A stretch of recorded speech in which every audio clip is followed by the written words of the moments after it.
Hello guys, kung sakali laban nyo po ang inyong necktie, lalo na po sa mga kasamahan po nating security guard, ang iba po kasi nalilito at nakalimutan na kung paano ibalik sa kanyang clip hook.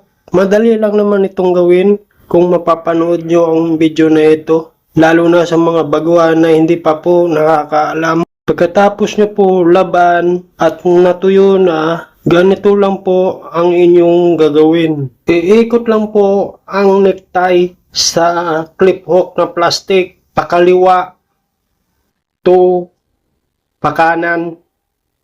Tapos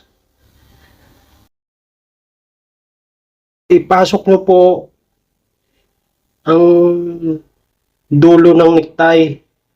Pagkatapos nyo po na ipasok ang dulo ng necktie, hilahin nyo lang po magkaparehas para maayos ang pagkakakabit.